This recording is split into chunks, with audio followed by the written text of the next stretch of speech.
Assalamualaikum warahmatullahi wabarakatuh. Waalaikumsalam warahmatullahi wabarakatuh. Kawan-kawan semua, terima kasih atas kesediaannya menunggu, dan seperti biasanya kita mengadakan press conference setelah sidang. Ini adalah sidang yang ketiga.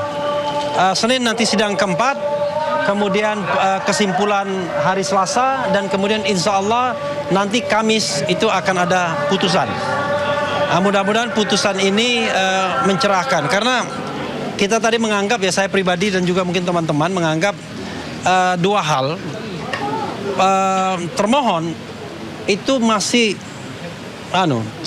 tidak mau mengakui, seolah-olah putusan pengadilan itu dianggapnya bukan sesuatu yang sah sebagai dasar untuk melakukan gugatan. Sehingga kalau masih mempermasalahkan sah tidaknya penahanan, penangkapan dan lain sebagainya, itu sudah tidak relevan lagi. Apalagi soal kewenangan dan lain sebagainya. Kewenangannya ada, tapi tidak boleh sewenang-wenang. Nah, yang terakhir yang saya tadi mau tanya, sesungguhnya ini seperti mau ada penyesatan, seolah-olah bahwa tindakan minta ganti kerugian itu hanya didasarkan pada undang-undang saja. Di situ kan dikatakan atau termasuk kesalahan dari penerapan hukum. Jadi dasarnya yang paling objektif adalah adanya putusan pra-peradilan yang sudah diputuskan bahwa yang namanya penahanan, penangkapan dan sebelumnya penggeledahan itu tidak sah. Jadi kawan-kawan semua, untuk memberikan penghormatan kepada ahli yang sudah kami sampaikan ke sidang, sudah kami hadirkan. Silakan Mas Didit duluan. Oke, sedikit ya. Kalau misalnya saya harus tegaskan. Maju lagi. Ya. Tadi saya juga nggak tahu tuh, sebenarnya saya nggak mau menduga-duga apa maksud dan tujuan dari pertanyaannya mereka. Ya, maksudnya itu. Tapi saya harus tegaskan, yang namanya putusan hakim itu menjadi, kalau final and binding, adalah undang-undang juga. Undang-undang kepada para pihak yang terkait di sana. Jadi tidak bisa tidak, dan itu putusan hakim jelas menjadi satu sumber hukum dan menjadi undang-undang. Tapi tidak undang-undang pada setiap orang, khusus kepada orang-orang yang terkait, si termohon, turut termohon, dan si pemohon, ya. Jadi itu undang-undang, harus dimaknai demikian. Tapi kalau dibilang apa beda undang-undang dan hukum, hukum itu keseluruhan. Tapi kalau undang-undang hanya lebih sempit, ya. Nah, apakah putusan undang-undang? Iya, putusan itu undang-undang bagi orang-orang. Tapi kalau yang namanya putusan Mahkamah Konstitusi itu juga undang-undang dengan sifat erga omnes, yaitu berlaku untuk semua. Ya, jadi ini harus dipahami kalau kayak begitu. Makanya kita ini sarjana hukum, bukan sarjana undang-undang. Ya, demikian ya. Saya rasa cukup ya. Oke, ya, makasih. Perihal ganti rugi nanti akan seperti apa? Ya, nanti akan dijawab semuanya ya, gantian ya. Jadi kita gantian. Pak Yaya Satya Negara, silakan tambahkan. Tadi tidak sempat ikut. Ya, silakan ke tengah. Saya sini. Ya, Sena. Baik, terima kasih atas kesempatannya. Jadi saya menambahkan apa yang disampaikan oleh rekan kami, Bung Repli. Memang kalau masalah ganti rugi itu kita mengacu kepada putusan Prapid 99, di mana dalam putusan sendiri semua juga mendengar, ya, bisa diajukan setelah putusan ini 14 hari. Nah, waktu ketuk palu putusan Prapid 99, itu Prapid pertama. Sekarang masuk Prapid ketiga. Nah, namun tadi kita semua juga dengar yang dipermasalahkan kesannya bahwa penangkapan, penahanan, ya, itu masih sah, gitu kan? Nah, kemudian tidak ada pembantaran. Jadi kesannya lagi ada penolakan bahwa mereka itu dibantarkan selama sakit. Padahal selama mereka sakit itu, maksudnya klien kami sakit itu tidak ada pembantaran, tetap dalam status penahanan. Jadi kalau status penahanan jangan dihitung hari, jangan hitung jam.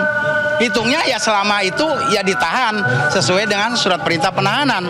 Jadi jangan dipilah-pilah, cuma ditahannya hitung berapa, 1,5 jam, 3 jam, nggak begitu, ya kan? Surat perintah penahanan berlaku sampai dengan terakhir masuk penyerahan tahap kedua ke kejaksaan itu, dan diputuskan ternyata penangkapan, penahanan itu dinyatakan tidak sah oleh putusan Prapim 99 Prapim pertama dari kami. Ya semoga ini menjadi patokan, jangan lagi ngejelimet, jangan lagi berputar-putar gitu kan. Jangan lari lagi ke pasal 173, lari lagi ke masalah penahanan yang sah, penangkapan yang sah, tidak, udah diputuskan Prapim 99. Itu aja ngacunya ke situ. Ganti ruginya berapa? Oke? Terima kasih. Assalamualaikum warahmatullahi wabarakatuh. Ya. Aku kembalikan ke Bung Refli. Soraya, kita pendek-pendek aja ya, jangan panjang-panjang. Kasihan teman-teman. Ya. Ayo Mbak, ayo. Pendek aja, pendek. Pendek. Assalamualaikum warahmatullahi wabarakatuh. Untuk yang kesekian, sekali lagi kami dari tim advokasi Tohan mengucapkan terima kasih atas kehadiran teman-teman semua. Dan untuk hari ini segala uraian sudah dijelaskan oleh rekan-rekan kita semua. Saya cuma ingin menambahkan satu kata bahwa harapan kita untuk hari ini putusan hakim itu putusan yang berkeadilan. Karena apa yang kita minta, apa yang kita mohonkan adalah sudah sesuai dengan putusan pra-peradilan yang memang berdasarkan aturan-aturan hukum yang berlaku. Mungkin saya pikir itu dulu ya, Mas. Oke. Ya, silakan Pak Lisan. Ya, jadi singkat aja. Jadi hari ini adalah kita membahas tentang ganti rugi sebenarnya. Poinnya adalah itu. Ganti rugi ini sebenarnya berdasarkan tadi sudah disampaikan bahwa ini adalah berdasarkan putusan tanggal 3 Juli nomor 99 ya, bahwa memang benar 7 Juli bahwa memang benar apa yang dilakukan oleh penyidik masalah penahanan, penangkapan maupun penggeledahan adalah dinyatakan tidak sah terhadap pemohon dalam hal ini Pak Roy. Sehingga kita mengajukan gugatan ganti rugi dan itu sudah didasarkan ada di dalam ganti rugi itu di dalam PP nomor 92 tahun 2015. Mungkin orang mengatakan kenapa sih ganti rugi sampai 100 juta? Itu sebenarnya sudah ada diatur bahwa bagai orang yang sudah salah tangkap, salah tahan, ini bagi para pemohon yang tidak mengalami luka berat atau kematian ya, itu nilainya adalah 500 juta sampai 100 juta. Sehingga kita memaksimalkan ya, karena memang bukan maksimal. Kalau boleh sebenarnya lebih dari 100 juta. Kalau boleh sebenarnya bisa lebih 100 juta, tapi karena maksimal 100 juta, jadi kita bukan mencari-cari besarnya, tidak. Tapi memang karena memang batasnya 100 juta. Itu poinnya sebenarnya ya. Itu mungkin Bang poinnya ya. Oke, terima kasih. Pak Gafo, Sebelum Mas Roy ya. Jadi gini, yang pertama persidangan hari ini menunjukkan bahwa Polda masih berkekeh atau masih bersikeras bahwa mereka pada saat melakukan penangkapan penahanan pada tanggal 19 Juni itu yang nyata-nyata sudah dinyatakan tidak sah oleh pengadilan, mereka masih mengatakan bahwa penangkapan penahanan tersebut masih sah secara undang-undang. Masih sah secara undang-undang. Padahal pasal 173 yang tadi dikutip, coba baca penjelasannya, dinyatakan tidak sah secara hukum, bukan secara undang-undang. Itu ada Bang dalam penjelasan pasal 173 KUHP yang baru ya. Jadi jelas bahwa dengan kita mengajukan mekanisme pra-peradilan ini saja, penyidik masih bersikeras untuk menyatakan bahwa penangkapan penahanan itu masih sah karena masih masuk dalam ranah kewenangan mereka. Ya iya, ranah kewenangan, tapi ranah kewenangan yang sewenang-wenang gitu. Itu hal-hal yang pertama. Kemudian hal yang kedua, Anda bayangkan kalau kita tidak menempuh pra-peradilan, hal yang nyata-nyata dinyatakan tidak sah saja oleh pengadilan masih diingkari oleh penyidik, apalagi sesuatu yang tidak di-challenge melalui pra-peradilan. Makanya dari awal kami melihat bahwa pasal 32, pasal 35 meskipun kami memohonkan pada pra-peradilan kedua dan tidak dipertimbangkan ya, tidak dipertimbangkan permohonan kami, itu nyata-nyata adalah pasal selundupan ya, yang sebenarnya kalau mau kita uji benar dalam pra-peradilan ini, seharusnya pasal-pasal itu juga dirontokkan oleh pra-peradilan ya. Karena apa? Karena lagi-lagi kan kita bisa lihat bagaimana positioning dari penyidik gitu, seolah-olah mereka mempertahankan kewenangan mereka, yang kewenangan itu sudah dinyatakan tidak sah secara hukum, bukan tidak sah secara undang-undang. Itu hal yang kedua. Dan hal yang ketiga, selanjutnya saya serahkan kepada yang punya hajat, Mas Roy. Oke, kita mau sholat Jumat ya. Assalamualaikum warahmatullahi wabarakatuh. Saya akan menambahkan yang tadi mungkin belum sempat diceritakan. Ya, jadi sesuai dengan rencana, alhamdulillah kami tadi juga menampilkan beberapa video. beberapa video itu jelas-jelas betul ya, karena itu terkait dengan apa yang sudah kita tulis. Nah, di dalam replik kemarin bahwa ada hal-hal yang disangatkan, ada hal-hal yang kemudian dilakukan oleh para termul itu untuk menghina sehina-hinanya. Ya, contohnya apa? Contohnya ketika mereka mengirimkan karangan-karangan bunga, dan tidak hanya karangan bunga ke Polda Metro Jaya dan ditaruh di Jalan Gatot Subroto, ya, itu kan jelas-jelas menunjukkan kepada masyarakat bahwa ini loh kegeringan kami, ini loh padahal kan itulah mereka menari di atas kesalahan, ya, kesalahan Polda Metro Jaya akhirnya, karena kan akhirnya itu terjadi dan karangan bunga itu, dan kemudian tidak hanya dikirimkan ke Polda Metro Jaya, tapi juga dikirimkan ke kampus Universitas Gadjah Mada di Yogyakarta. Apa hubungannya dikirimkan juga ke kampus? Dan tadi teman-teman bisa lihat ya, siapa pengirim-pengirimnya? Anonim semua. Meskipun ada yang kemudian mengaku itu dari TKI, mana tadi luar negeri, ada yang dari kelompok apa, memang ada. Nah, itu dulu ketika kasus Ahok, ya itu terjadi beberapa pengusaha karangan bunga akhirnya apa? Akhirnya nangis ya, akhirnya mengeluh karena tidak dibayar. Ya, nah ini kalau ada yang membayar berarti ada bohirnya, gitu loh. Jadi jelas betul tindakan-tindakan mereka. Itu yang pertama di dalam video-video. Ya, dan karangan kita juga ada karangan bunga yang kita mengeluhkan, memprihatinkan itu, tapi ternyata hilang. Ya, kemudian hilang. Nih Bu Mary yang kemudian waktu itu melakukan, dan Bu Mary tanggung jawab karena beliau mengirimkan. Nah, yang kedua yang ingin saya sampaikan di dalam video tadi juga jelas bagaimana statement dari orang-orang yang tidak ada hubungannya secara langsung, tidak punya legal standing, yang namanya Peradi Bersatu, orangnya kemudian memaki-maki, ya, Jaksa Agung dimaki-maki, Pak Dasko dimaki-maki, kemudian siapa saja pejabat-pejabat juga dimaki-maki. Apa mereka kok malah memaki-maki orang lain, ya? Kemudian mereka itu mereka memprotes ya ketika terjadinya waktu itu mereka menyebutnya penangguhan. Padahal bukan penangguhan, memang tidak ditahan. Ya, memang dalam putusannya itu tidak ditahan oleh kejaksaan. Dan yang ketiga, saya juga ingin menyampaikan bahwa apa yang tadi kita lakukan itulah semata-mata sudah menunjukkan pemahaman kita terhadap hukum.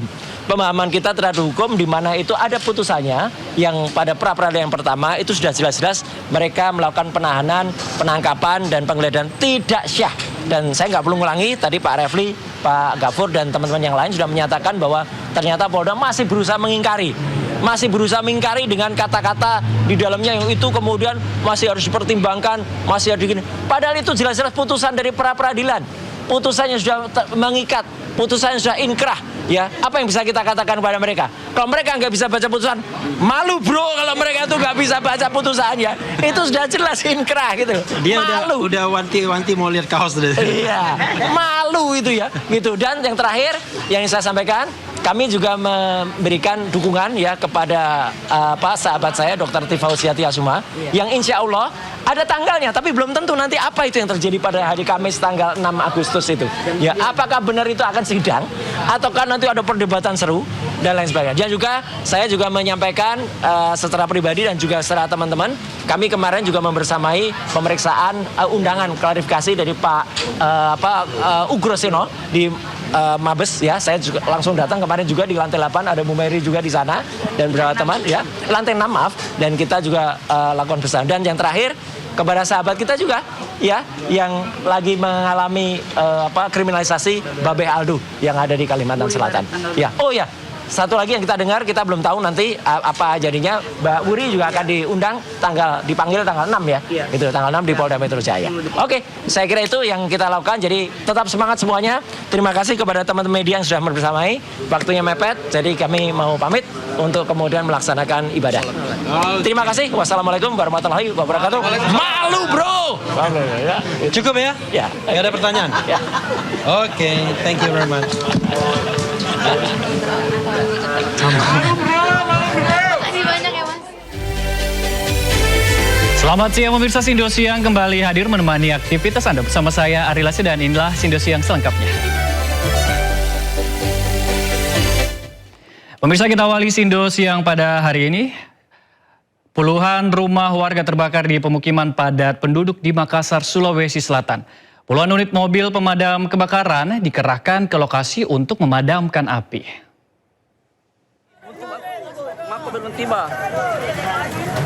Mako, tolong, Mbak Mako. Dari PLN juga bisa di backup dulu dari PLN. Kebakaran hebat terjadi di pemukiman padat penduduk di Jalan Sultan Abdullah II, Kota Makassar, Sulawesi Selatan, Jumat dini hari. Puluhan unit rumah hangus dalam kebakaran tersebut. Pihak Damkar Kota Makassar mengerahkan puluhan unit mobil pemadam kebakaran. Kobaran api baru berhasil dipadamkan setelah 3 jam. Tidak ada korban jiwa dalam kebakaran ini dan jumlah kerugian material masih belum dapat dipastikan. Data awal menyebut jumlah rumah yang terbakar sebanyak 80 unit. Sekitar 80-an. Oh, RT. Itu masih sementara. Kalau rumah yang terbakar itu memang rumah permanen kah atau semi permanen? Banyak rumah panggung. Rumah seperti apa ini nanti harapan tak sama pemerintah ini setelah banyaknya korban terbakar rumahnya? Ya secepatnya itu dikasih bantuan logistik dulu karena tahun itu mungkin pemadam yang lapar bagaimana. Penyebab kebakaran saat ini masih dalam penyelidikan oleh aparat kepolisian Polsek Talo, Kota Makassar, Sulawesi Selatan. Dari Makassar, Sulawesi Selatan, Muhammad Turbone, iNews melaporkan. Pemirsa, kebakaran melanda tempat pembuangan sampah akhir TPSA Dengung di Lebak, Banten, hangus terbakar. Kebakaran diduga akibat aktivitas pembakaran lahan oleh warga.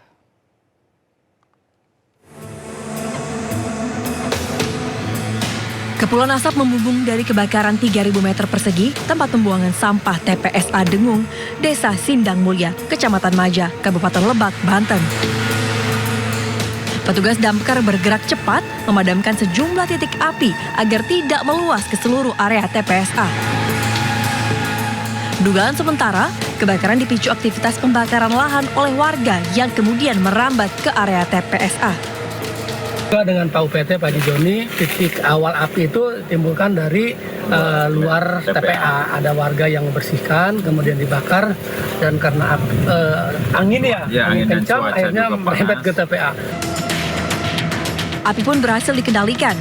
Sementara, penyebab kebakaran masih dalam penyelidikan petugas.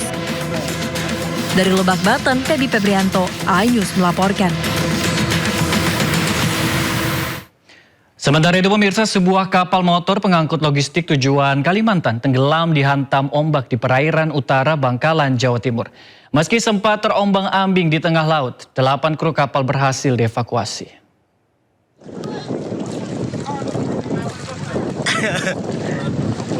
Beginilah kondisi muatan serta para kru kapal motor Gria Idola saat terombang-ambing di perairan Banyu Sangkah, Kecamatan Tanjung Bumi, Kabupaten Bangkalan, Jawa Timur. Beruntung insiden kecelakaan ini cepat diketahui oleh para nelayan setempat. 8 kru kapal beserta sebagian muatannya akhirnya bisa diselamatkan ke pinggir pantai utara Madura. Upaya evakuasi bisa cepat dilakukan berkat bantuan perahu-perahu nelayan ikut berdatangan ke lokasi serta petugas Satpol Air Polres Bangkalan. Dari keterangan pihak kepolisian, cuaca buruk tiba-tiba datang. Angin kencang disertai ombak tinggi membuat lambung KM Gria Idola mengalami kebocoran. Kapal motor ini terombang-ambing karena ombak yang besar sehingga terjadi kebocoran. Selang beberapa lama, nelayan setempat menginformasikan kepada Satpol Air Polres Bangkalan, kemudian dari Satpol Air melakukan evakuasi dan membawa korban ke pinggir atau ke daratan. Kedelapan kru KM Gria Idola ini kemudian menjalani pemeriksaan medis setelah sempat ditampung di rumah-rumah nelayan setempat. Dari Bangkalan, Madura, Taufik Syarawi, iNews melaporkan. Pemirsa, geram karena listrik mati terus-terusan. Ratusan warga melempari kantor PLN Palangkaraya, Kalimantan Tengah dengan ratusan bangkai ayam. Ribuan ayam mati akibat pemadaman listrik, peternak pun merugi ratusan juta rupiah.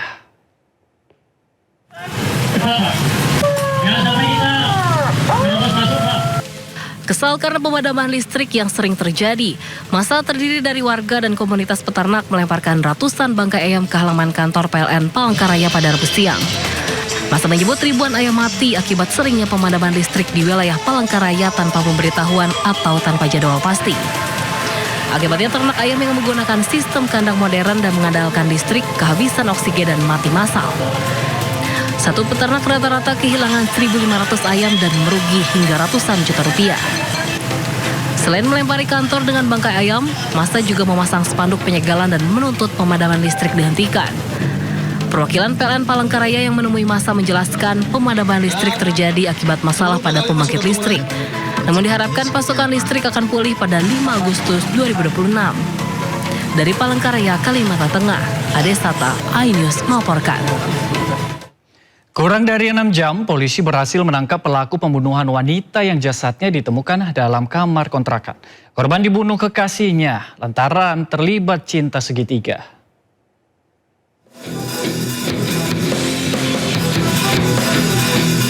Menangis kesakitan setelah dihadiahi timah panas oleh tim Subditreskmob Ditreskrimum Polda Metro Jaya. Merupakan pelaku pembunuhan seorang wanita berinisial M yang jasadnya ditemukan bersimbah darah di sebuah kamar kontrakan.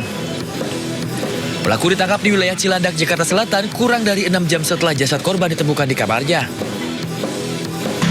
Dari keterangan awal, pelaku tega membunuh korban lantaran emosi merasa diselingkuhi.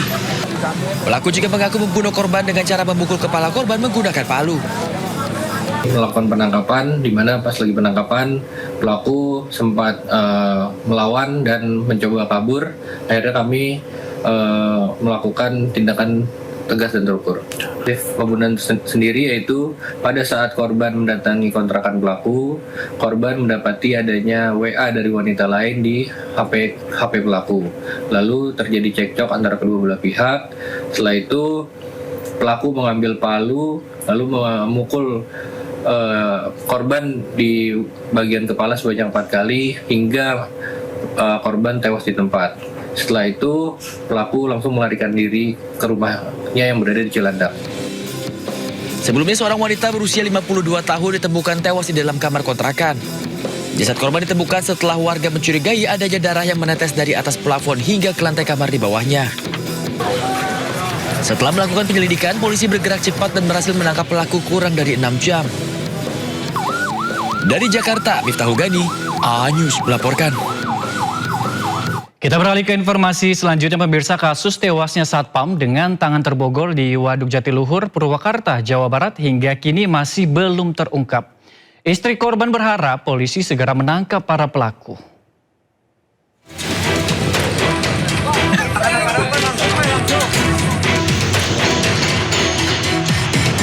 Suasana duka masih menyelimuti kediaman Sumarna, Satpam Perum Jasa Tirta II yang ditemukan tewas dengan tangan terborgol di Waduk Jatiluhur, Kabupaten Purwakarta, Jawa Barat. Istri korban, Siti Maria, masih belum bisa menerima kepergian suaminya yang selama ini merupakan tulang punggung keluarga. Semasa hidupnya, Sumarna dikenal sebagai sosok bertanggung jawab dan pekerja keras. Sumarna juga dikenal aktif dalam kegiatan sosial dan lingkungan sekitar. Sekarang itu harus mulai berpikir gitu ya, gimana gitu ke depannya untuk membiayai kedua anak saya gitu ya. Mungkin saya harus bekerja mungkin ya, karena kan sudah tidak ada yang membiayai lagi. Dia orangnya baik, sangat bertanggung jawab sama keluarga, orangnya bersosialisasi juga di masyarakat ya. Kebetulan kan sebagai satpam kan almarhum juga sebagai limas ya, dan dulunya di desa gitu. Baik, pekerja keras gitu alhamdulillah. Sementara paman korban menilai kondisi kematian Sumarna janggal. Pasalnya, borgol yang dibuat untuk mengikat korban merupakan perlengkapan kerja saat bertugas. Dalam keadaan tangan terborgol, borgol yang dia bawa sendiri kan, dia sebagai petugas security kan bawa borgol kan. Nah, cuman kuncinya ada di saku, kok masa dia bisa borgol sendiri. Hanya kalau memang betul adanya sebuah kriminal, ya diuruslah dengan tuntas supaya istilahnya hal-hal seperti ini tidak terjadi lagi. Dalam keadaan berduka, pihak keluarga menyerahkan sepenuhnya kasus ini ke pihak kepolisian, berharap para pelaku segera tertangkap. Dari Purwakarta, Jawa Barat, Irwan, iNews melaporkan. Pemirsa, seorang wanita ditangkap polisi di Bandara Soekarno-Hatta karena terlibat tindak pidana perlindungan pekerja migran Indonesia. Tersangka diduga berperan memfasilitasi pemberangkatan calon pekerja secara ilegal.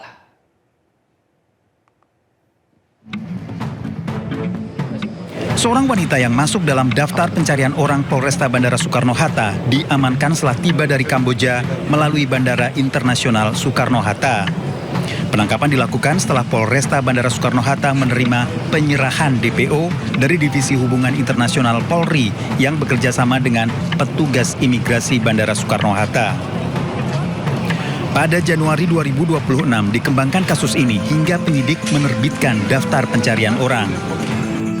Pelaku diduga memiliki peran penting dalam memfasilitasi keberangkatan calon pekerja imigran Indonesia dan menyediakan tiket pesawat, pemesanan hotel, serta memberikan arahan kepada para korban yang harus dilakukan saat berada di bandara. Dan kami mengeluarkan DPO di bulan Juni 2026. Kemudian alhamdulillah tadi malam untuk DPO dengan inisial saudari LA ini berhasil diamankan dari kepulangan dari negara Kamboja. Tersangka terancam pidana lebih dari 4 tahun penjara. Dari Tangerang, Banten, Hasnugara iNews melaporkan. Seorang anggota DPRD di Bekasi, Jawa Barat ditahan di Lapas Cikarang karena diduga terlibat pengeroyokan di sebuah restoran. Penahanan dilakukan setelah berkas perkara lengkap setelah 9 bulan proses penyelidikan Polres Metro Bekasi.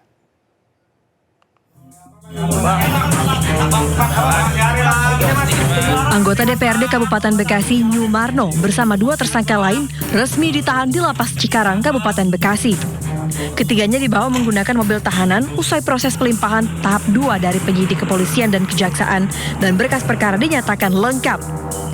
Kejaksaan Negeri Kabupaten Bekasi menyatakan penahanan ketiga tersangka dilakukan selama 20 hari ke depan sesuai ketentuan perundang-undangan yang berlaku.